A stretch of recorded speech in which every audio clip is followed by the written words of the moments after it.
When individual has got a low esteem, low morale, all that actually will happen, and then the ethical culture that person has got, if it is different from what is acceptable, then that's an attitude problem. You can really see that everybody is doing it, so what is the big deal about it? That's justification. And you can really say that yeah, like even the management is not honest, and everybody is stealing, so let me also have my part in it, right? Like that kind of low level of ethical sense can be there in this thing. That is their value system and their justification, right? And there are so many ways you will be justifying a crime. Actually, you are saying that no, no, no, I did not have an intention to steal. It's just that I know more than the management. I think it is better I explain you a real life situation and explain you all these three factors. Say, for example, an employee, an accountant, a clerk. Say he is getting a low salary, but he is somehow pulling his life on a Friday. So that means actually he is meeting his needs through the salary income from that organization. He has been there for so many years. He has earned the trust of the people, right? And uh, on a Friday evening, his son is admitted into a hospital. He's diagnosed with appendicitis. So he has to have an operation. That operation, he needs 1 lakh rupees. Okay. So there is a real pressure for that guy to mobilize that money because it's very serious. You know, appendicitis operations, once they diagnose it, they have to do it immediately, right? So that is a real pressure. That's a financial need, real need. That's a pressure.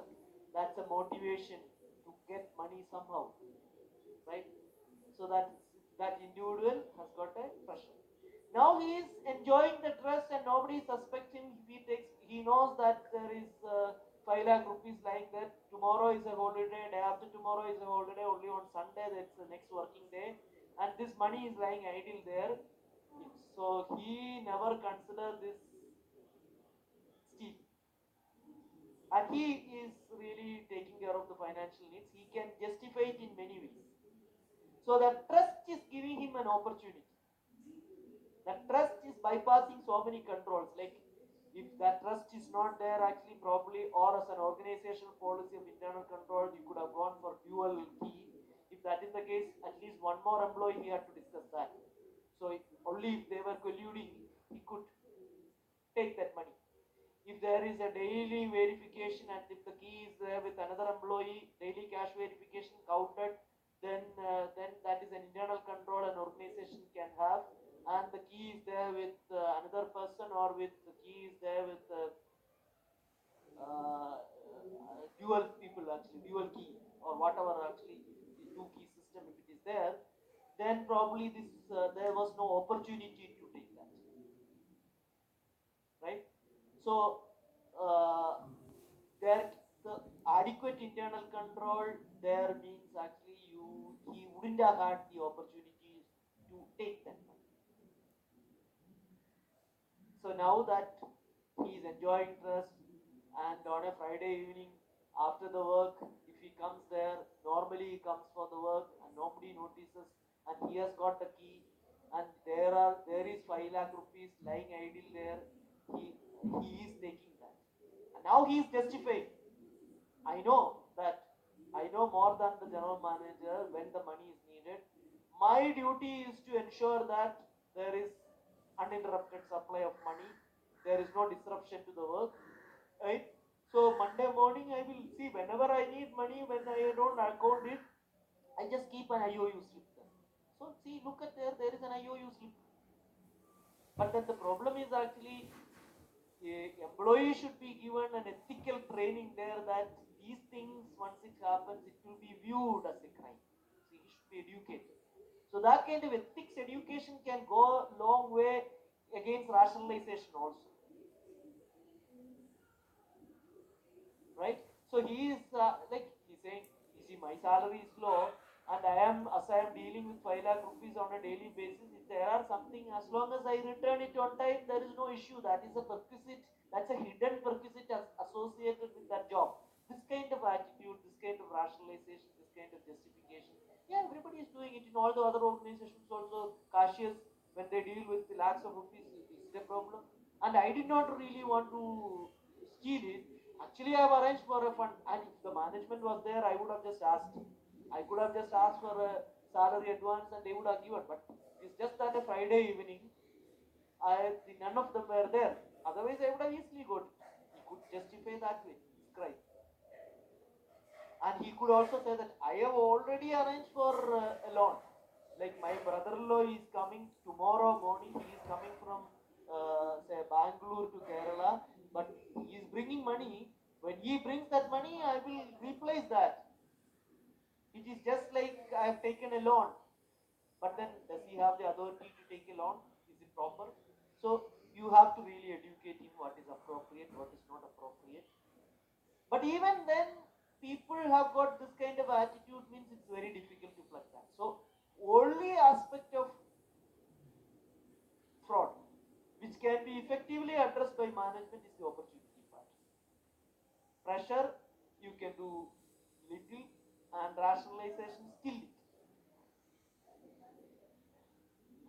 So that. So Sir, I have a most. doubt, sir. I have a doubt. So all this pressure, opportunity, and rationalization, actually, you said about the management. So it can be applicable for the management as well, right? Yeah, it's for anybody actually. Fraudulent financial reports are committed by management. That is also a fraud. Both types of fraud it is applicable. Okay, it is for everyone. Yeah, it is for all fraudulent situations. There are frauds are categorized into two: fraudulent financial reporting and misappropriation as such. Okay. For both, let's take financial misstatement. Why do management do it actually? Because they have to meet analyst pressure. I mean, analyst forecast. That's a pressure. To Okay. meet the analyst forecast is a pressure, right? Okay. And you are doing it, and you don't have internal audit, you don't have external audit, then it's an opportunity, right? I am not doing it for me actually, it is for the organization share price. That is a rationalization. You understand?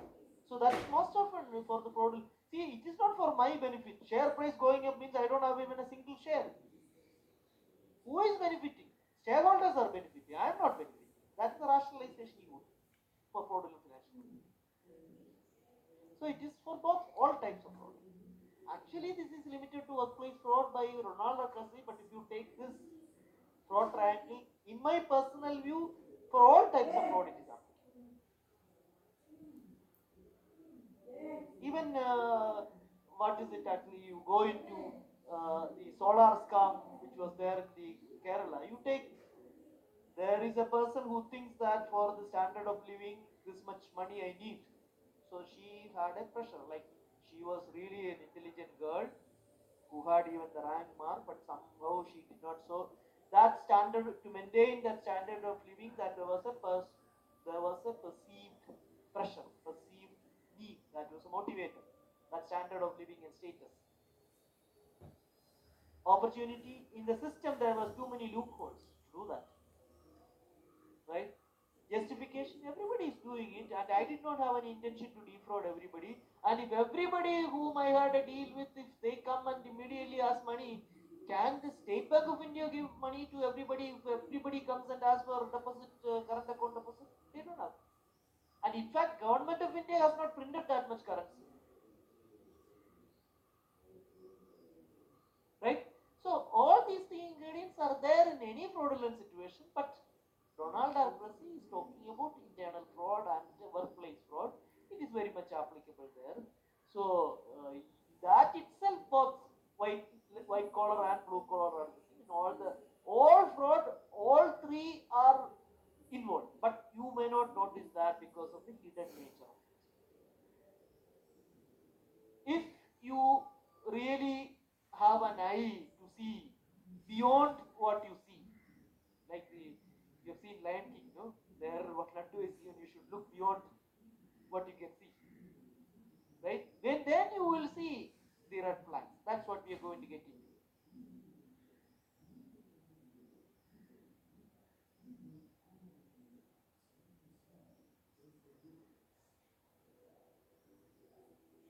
So the red flags for, actually they have split that red flags for potential fraud into fraudulent financial reporting.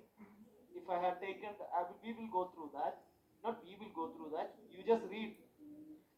I will first put, then some 14 red flags they have listed. It's just a list actually, like it's not an exhaustive list. These are examples I would say, and some 16 red flags they have identified for misappropriation of assets. So now those who do not have text, I'm just putting up those red flags. 14 points. Can you read it now? 14 points. Just go through that. If you don't understand any of these 14 points, let me know. I will discuss that in the class.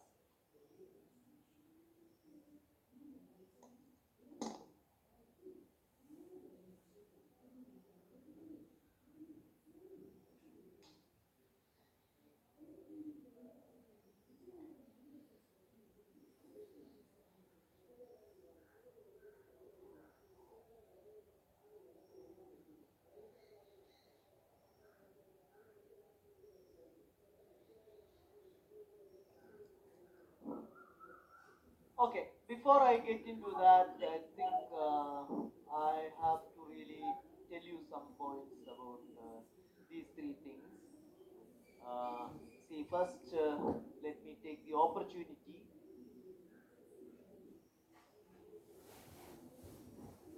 Opportunity relates to the ability of a person not only to perpetrate but also to conceal fraud. That's it. Opportunity is created by an absence of oversight, inadequate internal controls, or lack of enforcement of those controls. Opportunity is the only characteristic of fraud that can be controlled by management of the organization. Management typically institutes internal controls to reduce the opportunity, but breakdowns in internal control do happen and they are inadequate to mitigate risk. Mitigate risk. So here opportunity part is the only aspect you can have some effective control. That is it. How do you have the control? Internal. How do you mitigate the? How do you address the opportunity through internal controls? So you can really design and implement internal controls to reduce the opportunity part of the opportunity characteristic of the fraud. You should, so the way to address the opportunity characteristic is to design and implement internal controls. Now when it comes to rationalization, how do you address that? Rationalization is dependent on a person's own ethical views, but the organization can try to influence this mindset. Right? Methods include developing a strong ethical culture, issuing a code of conduct, and providing ethics education tailored to the organization's circumstances that includes real world examples. See, let me tell you, do we know what is really the appropriate behavior? Most of us may not know what is appropriate. So there is an education. Let me ask you, let me give you a real world example. You come across, say, let me take it further to a real world example rather than organization, right? You on your way in the street, on the side of the street, you see 100,000 rupees wrapped in a white paper or in a cover, like there is no address, nothing. 100,000 rupees. The cover was neat, so that got your attention and you saw that 100,000 rupees. What should you do?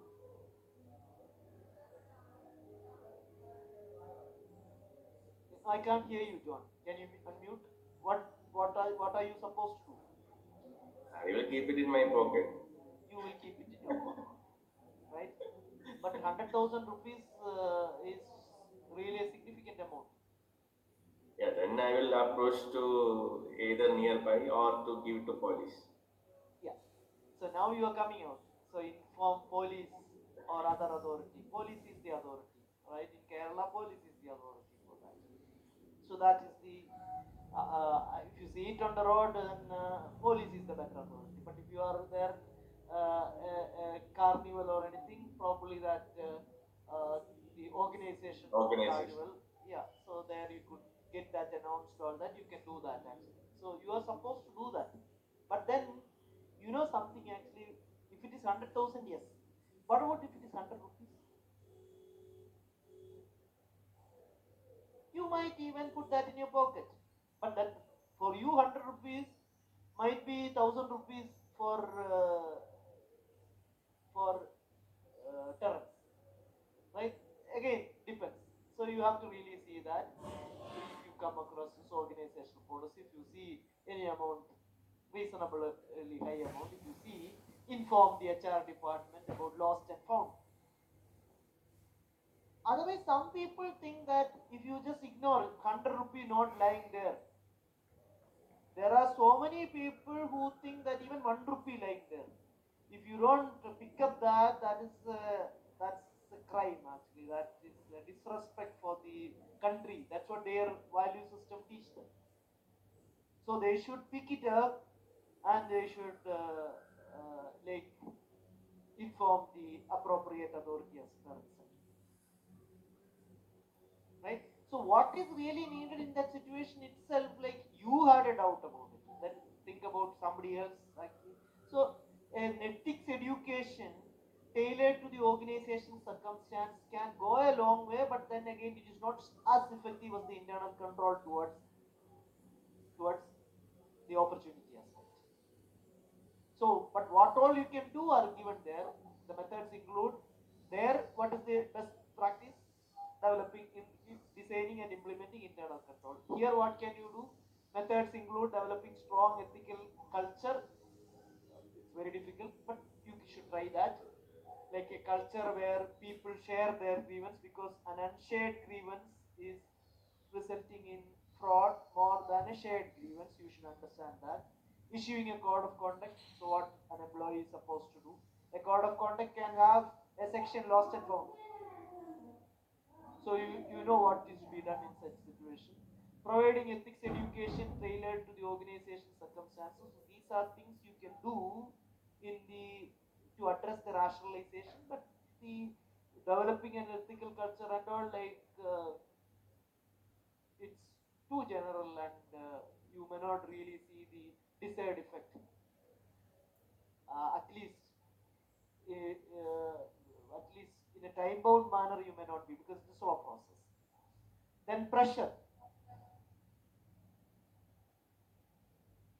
So here also in cases of what is it actually, like pressure? Yeah, in cases of overstating forecasts and results, an organization may reduce pressure to some extent by promoting. So you can really do something not to have unrealistic targets, right? So they could take the pressure off. I mean that is one way that you can do it. You can have reward systems are, yeah, but today's reward systems are more focused towards the financial goals. Rather you can have like how the employees are really performing on the ethics aspect of it. Probably you can have that as one of the uh, points in their balance scorecard system for their employee performance appraisal. Even that much you can do actually. So you can do so many things, but may not be very effective. You can do the delegation also, na, sir? What? To reduce the pressure, we can give to like maybe Yeah, one a work. work balance. Yeah, work balance can be there. When employees feel overworked, they may become disgruntled. That could be a way to a disgruntled employee can really act in many ways to really disturb the organization, right? So that could be a justification for committing that fraud. So did you go through these 14 points? Did you have So doubt in any of them? 7 and 8, sir. 7. 7 and 8. Yeah. Industry or market declines. That is actually a common, like 7 and 8 are related, you could say. This Most of the reported accounting scandals were from this background. Like, you know, why did it happen actually? Like in the case of Enron, WorldCom, or that Enron. Do you know what happened in the case of Enron? Everybody, yeah, Satyam Computers, everywhere actually. It had happened in 1998 2000 period, that Enron scandal, WorldCom, all that. That was actually a general, what do you say, like economic downturn was there as such, right? There was a poor money supply, and uh, this kind of depression was there as such. So everybody was finding difficulty to have adequate cash flow for their operations, right? They had to, because the business industry market decline period was there, poor cash flows were there. So in a poor cash flow situation, if you want to keep growing, what should you do? You have to take loan. But when you take loan, your debt equity ratio will come down. If the debt equity ratio comes down, that is an important parameter in the credit rating. Your credit rating will come down. If your debt position go up, the credit rating will come down. If the credit rating comes down, then the value of the company comes down, right? Because the value of the company is actually the present value. As the interest rate go up, you have a situation where it is all depending on the credit rating, everything, the valuation. It will be adversely affected, right? Once the credit rating of the company comes down, then the company's value will be adversely affected. So what is the, like, these rating agencies have got certain parameters. Like if your debt equity ratio is exceeding this, you cannot be put under that band.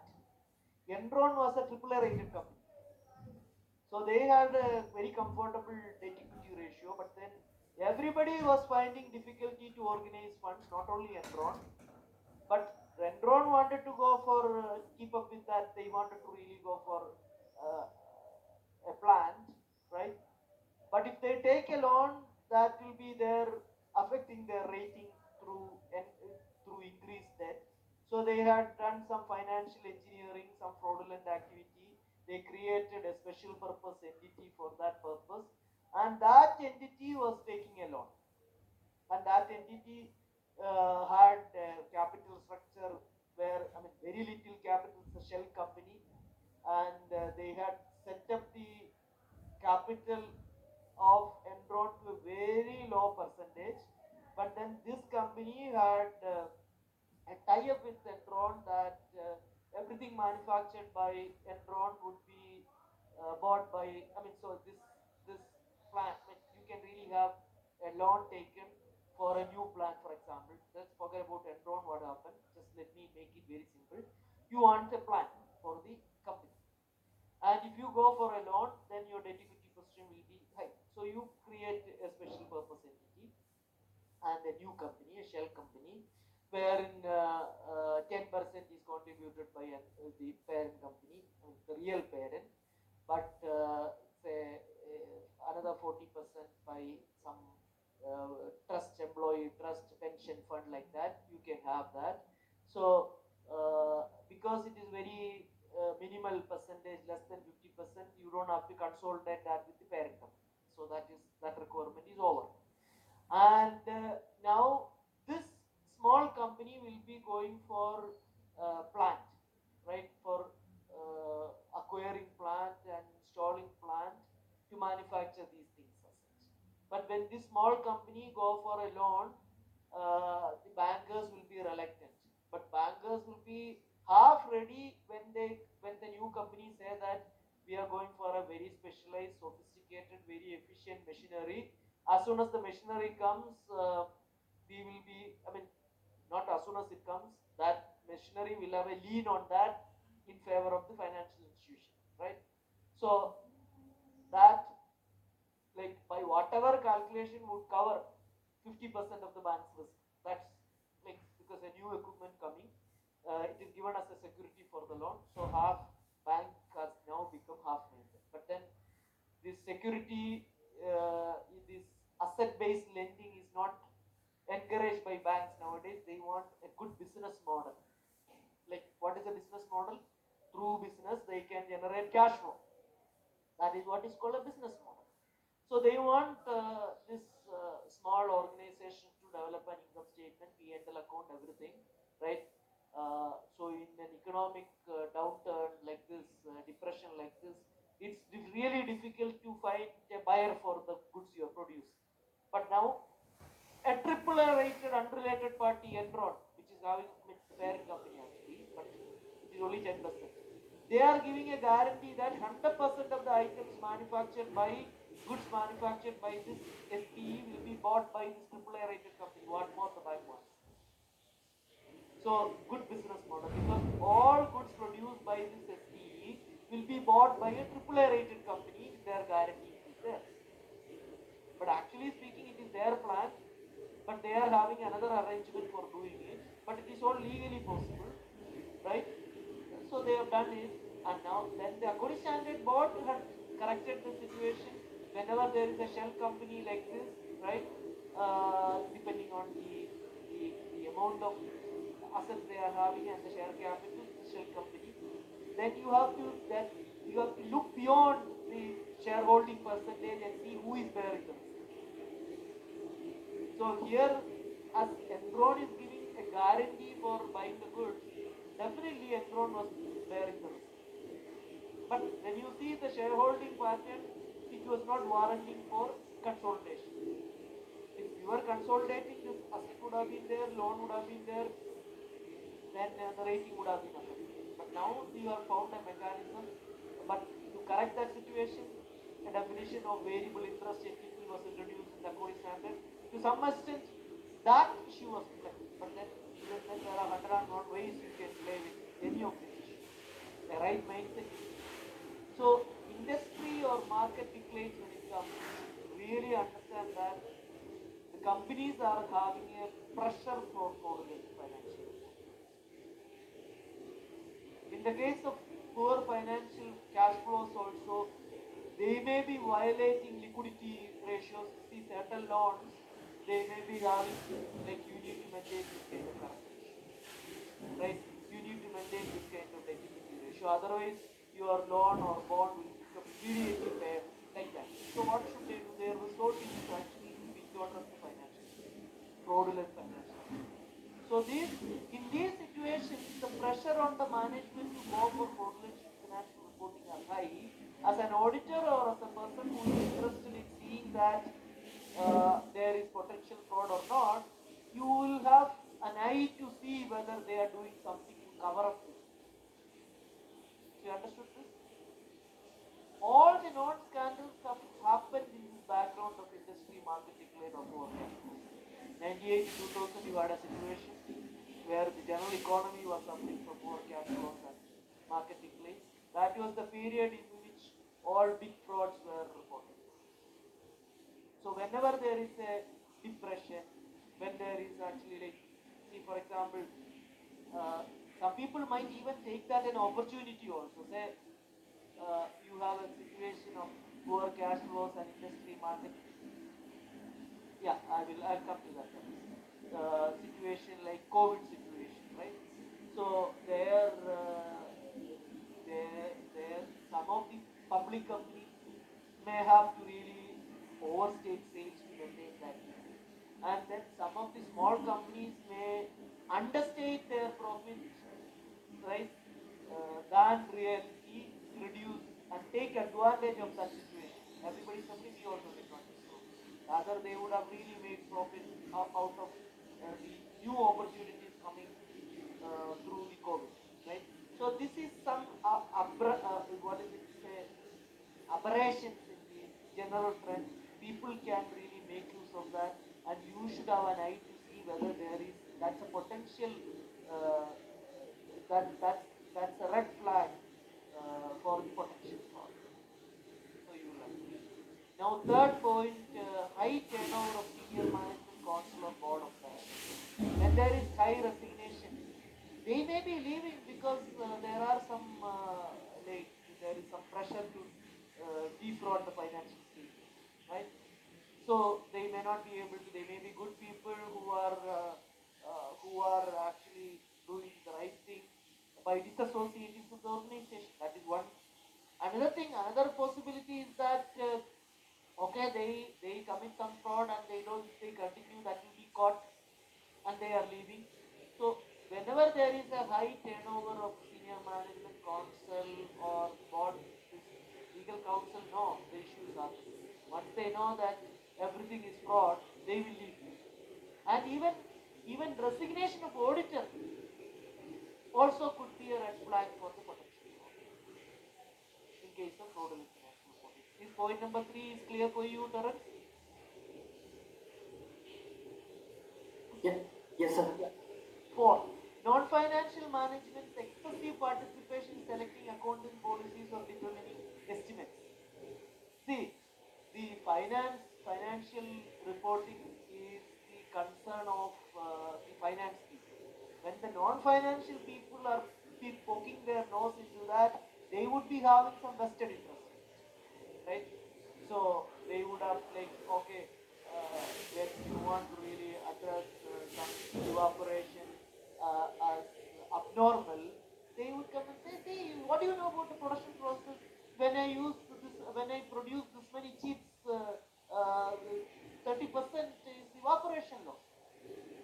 So you don't have that, can be absorbed in cost of goods sold. That is the appropriate way of doing it actually.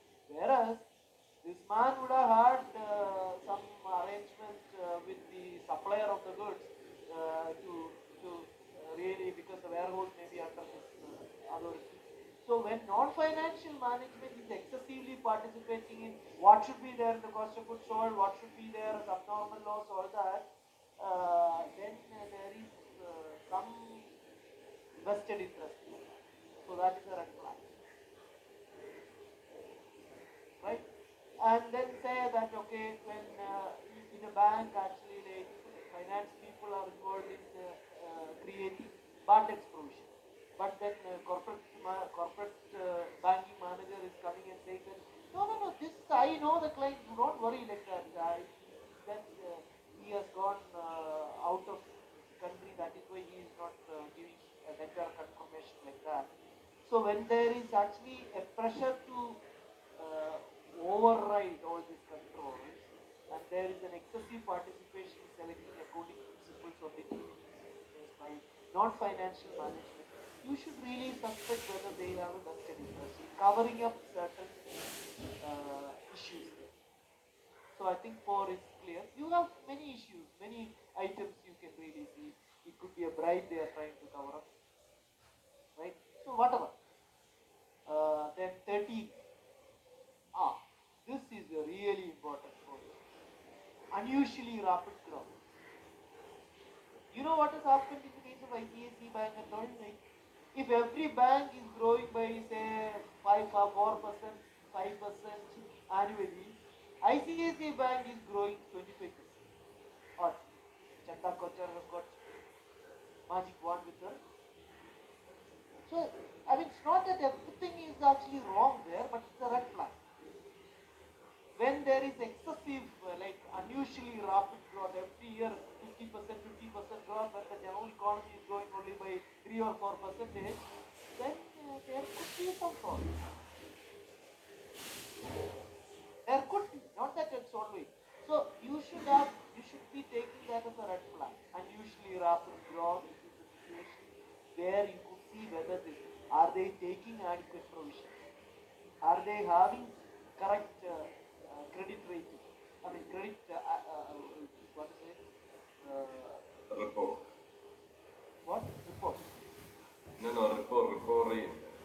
Yeah, not, yeah, report rate, but what I was really thinking of it actually, are they really assessing the credit worthiness of that party? Are they just giving out the loan just like that? That's what I'm saying.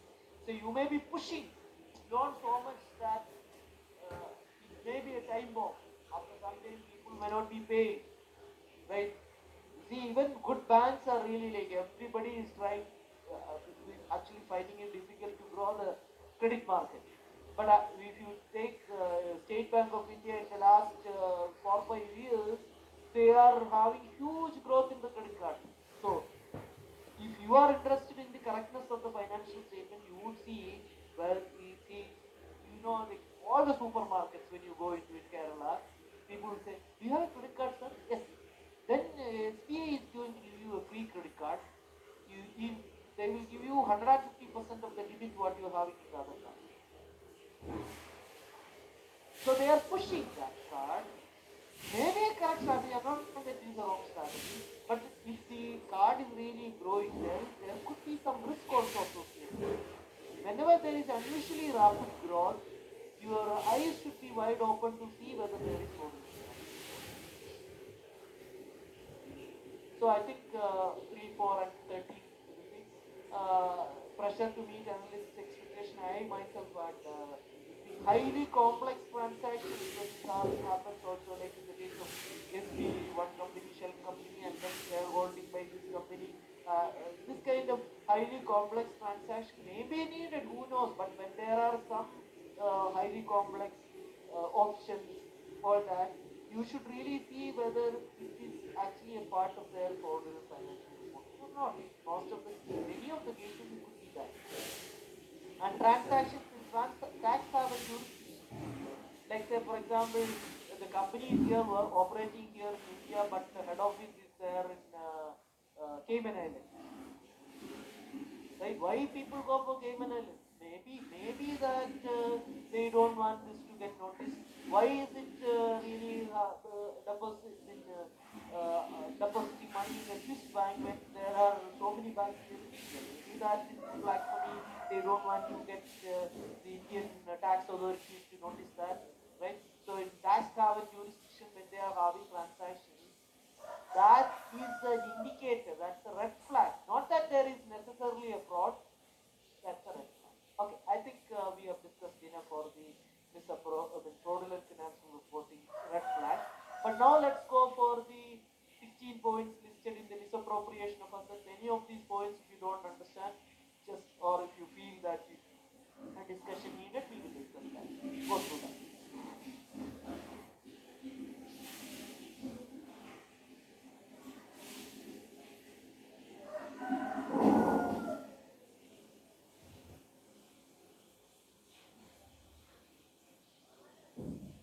You don't have to read the whole thing actually. Like if you read one, if you don't understand, put that one there. I will discuss that. If you read 5, if you don't understand it, just put 5. I will discuss that.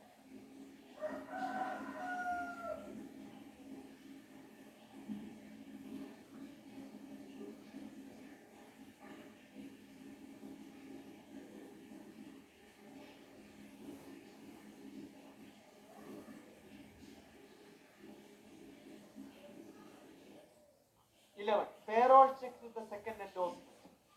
This is a common misappropriation of assets. Actually, I will tell you how it's happening. Payroll check with the second endorsement may possibly indicate that there is no employee. It is only a head count introduced by the supervisor. So he is stealing that money. Misappropriation of assets is including any kind of embezzlement or stealing of money or anything of that sort, right? So HR department or payroll department, I mean whatever, whoever is in authority with that. Say for example, in a proper internal control situation, like the supervisor is engaging people for the daily work, and then the weekly check is given, right? So everybody who is working has to get their paychecks, right? And whenever there is a paycheck coming actually to that person is actually not, there is a second endorsement actually. Another person is encashing that check, then probably that employee may be a non-existing employee. That is, there is no employee like that. So a fraud is happening that the supervisor is including a fictitious name there, and then to encash that he is having a second endorsement and he is encashing that check. That's the example, right? And another example related as far as the employee is concerned, employees on the payroll who do not sign up for benefits. So here also a fictitious cost employee may be there on the payroll, right? Employees who quit or are fired may not be removed from the payroll records by a supervisor who wants to keep their payroll paycheck, and then he will collect that and then he will have a second endorsement and get that done. That is, this can squarely come here also. Like say for example, okay, every time he is getting the payroll through a second endorsement, right? But then when the HR is giving out one what Onam kit, that benefit, this particular employee never turns up to collect that. Anything physical he will not, but check is always in cash. So that means that employee is not turning up when he has to be physically there to collect this benefit. If he is not turning up, there may not be an employee like that. It may be a fictitious employee, it may be a ghost employee. So that is anything else?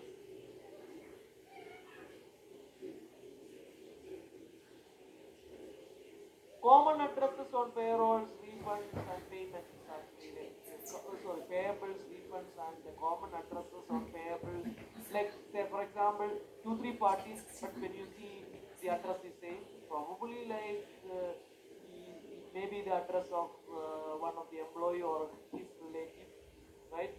And you may be having some third-party vendors account, but if you see the phone number, that may be an employee there in the organization, maybe there in the purchase department. So he may be having a fictitious name there, and then he may be having arrangements there to get money through this account. Probably there may not be a proper supply of goods or all that. So he doesn't want his name there, so he is giving that name there. That contract is awarded to that party. But if you see the contact number, that is employee's number, right? More than one party having the same contact number, then probably like they are trying to defraud. So it could be a misappropriation of assets. Anything else? Address of telephone numbers of employees that match with suppliers or others. Complaints by customers, that's a common case actually. Like, yeah, whenever the customer complains that when I get my goods delivered, when I buy 10 kg, it's always 9.5 kg. Why is it happening? So he is complaining, but when you investigate, you may see that one delivery driver is always taking something from every customer. So that complaint of that particular customer has resulted in identifying that crime committed by the delivery driver, and then although others have not complained, this was a genuine misappropriation of assets. Anything else? Large amounts of cash on hand, that is something which you really need.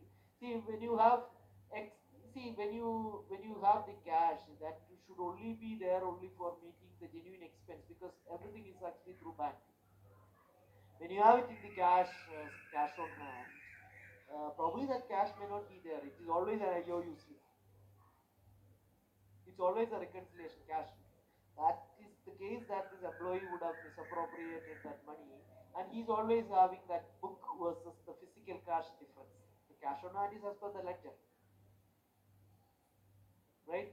That physical cash may not be there. There may be an IOU slip all the time, or check deposited, something like so many reconciliation can be there, no?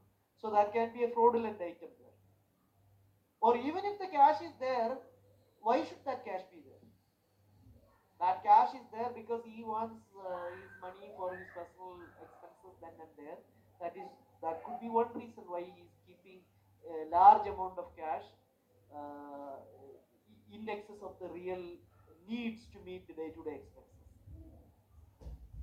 So these are examples of misappropriation of assets. Now I have we have covered the fraud triangle, and you should understand that after the fraud is reported, you will be clearly seeing all the three ingredients, but before that, you could only look for this red flags. If you are lucky, you will identify that. If you identify that, you should take corrective actions. That will mitigate the incidence of fraud. Now, the investigative resources and techniques like you can use while you can the techniques and tools you can use while investigating a reported fraud. That is what we are going to discuss. Like when you are having a task to investigate a reported fraud or a suspected fraud, what are the tools and resources you can or techniques you can use? One, document verification. That's the most important thing. The documents talk just like the human beings talk. But you should have an eye or an ear to listen to that talk. When you go into an organization to really go fraud investigation, you should not really look at the place where those documents are supposed to be kept. When you go for that, when you come into get into the organization for a surprise visit, immediately on seeing them, they would have put that's the best place to keep the file safely when investigators come is the dustbin. So they would have put it in the dustbin.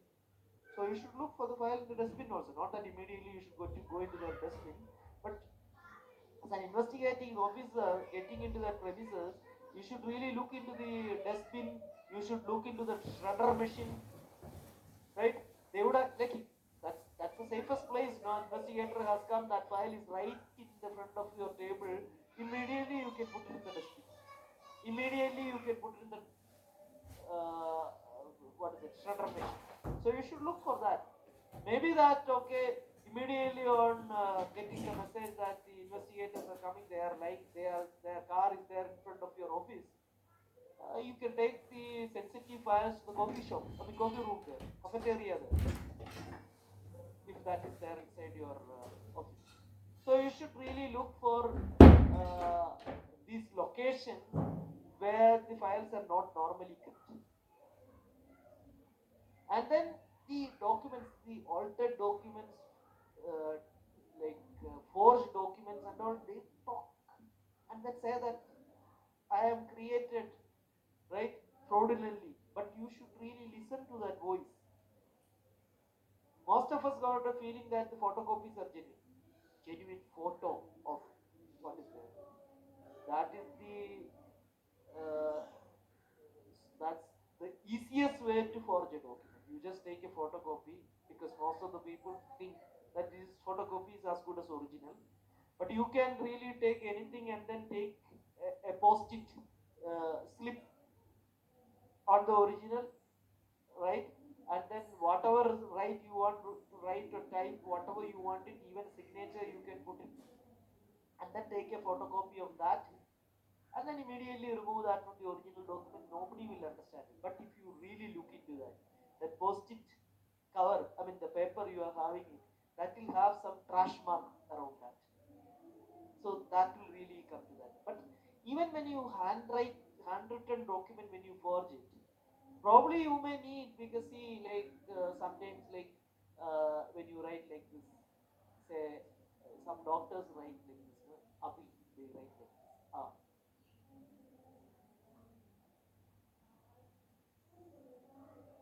Like square, like straight line. You think that nobody, but a handwriting expert can still identify who has written, because when we all write, there is a kind of pressure we put on that. But you need experts.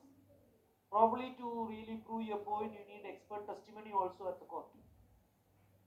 So documents talk, handwriting, signatures, all that. When you're forging, there are experts to really identify forged documents, right? Forged signatures, all that. You should take their assistance if required. But photocopies and all, you should look for this kind of trash mark to see whether they are trying to defraud this thing. And then some of the documents may be torn, like they are forging the documents, they may be giving, like they may be putting it in the termite this thing place and then getting it look dirty and then old, all that, like partially burned, all that, as if it is a very old document they are seeing. But if you really have an eye, probably at the end you may be seeing like a document executed in 2001. But if you really see that actually the stamp paper at the back is bought in 2018, how is it possible? So you should have an eye to see all these things. Then if you have an eye, documents will uncover many frauds. May not be all the time direct. And then you have public searches of information, many other tools. We will be discussing that in the next class. Okay, so now it's time. Let me stop now. If you want to ask me anything, we can, but we haven't covered this. We will cover that in the next class, and then we will cover that in the first hour, this study unit, and we'll get into the next study unit in the second hour. If you want to ask me anything, you can ask me, otherwise I'm stopping.